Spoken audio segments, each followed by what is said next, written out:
Microfinance. The question is, are microloans an effective means of reducing poverty? Small loans to people of impoverished nations seems like a great progressive solution to poverty, but might not bring the end of poverty like many have hoped. According to Investopedia, microfinance, also called microcredit, is a type of banking service that is provided to unemployed or low-income individuals or groups who would otherwise have no access to financial services. Ultimately, the goal of microfinance is to give impoverished people an opportunity to become self-sufficient. Kiva is one of the organizations that's bringing about this change. Their mission statement is that they envision a world where all people hold the power to create opportunity for themselves and for others.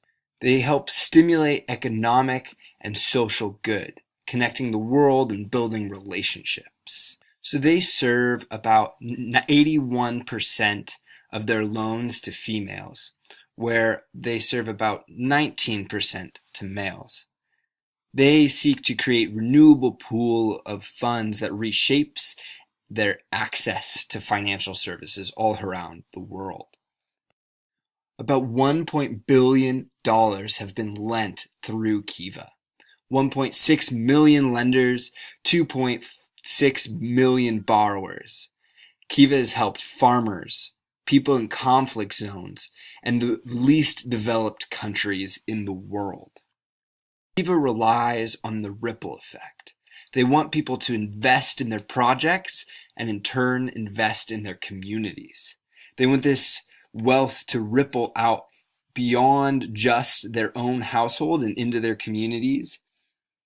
This means that they have to be innovative and fluid. Here's the thing, there's another side to this argument.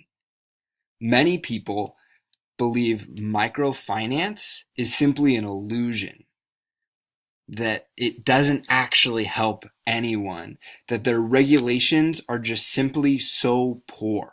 One of the main arguments is that their markets get so saturated.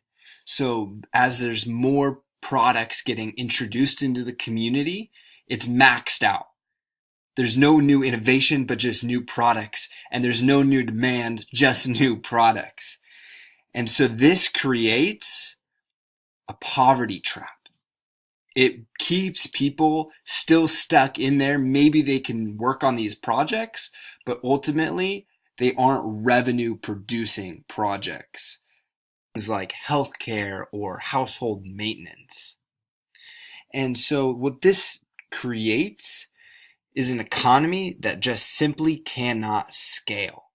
These small businesses are just too small, without enough funding, without enough innovation or any real demand. So it's not this miracle solution. It is a poverty trap, and there's no proof that this actually helps the poor. So is microfinance good for the poor? That's the question that keeps coming up. The original thought was, let's grow thriving businesses leading to strong local economies. Microfinance institutions seemed to be the only hope. But does this really change people's lives? And that's the question we have to keep asking ourselves, because it seems like maybe in other places there have been success, but not everywhere. One example of a place that has success was Bangladesh. There's been millions lifted out of poverty in Bangladesh, and there's been growth for a demand of these loans, 1,300% between 2000 and 2012. Everyone sees these statistics as viable truth-telling statistics. So the Ross School of Business says the effects are marginal. These mid to small-sized enterprises, not these micro ones. Banks are adjusting to fit to these micro buyers. And we need sustainability. We need to push enterprises, not these small emergency loans. India, they have found no sustained poverty reduction anywhere. The original thought were these projects with high returns went unfunded because these entrepreneurs didn't have collateral. But maybe these productive investments are actually questionable.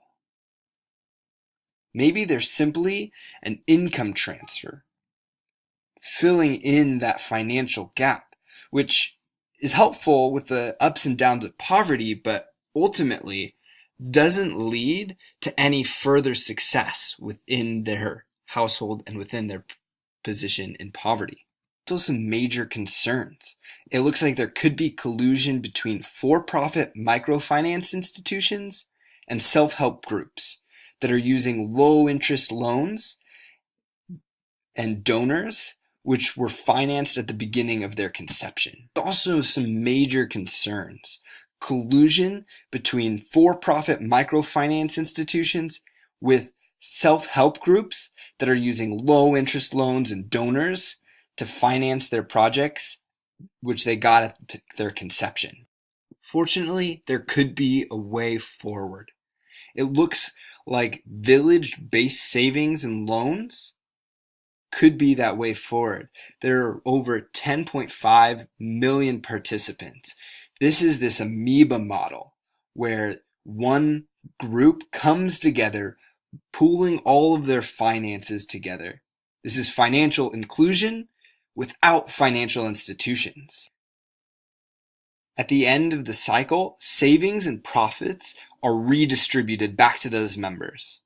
This reduces vulnerability and isn't necessarily trying to increase income, but we've seen in Mali that hunger has gone down.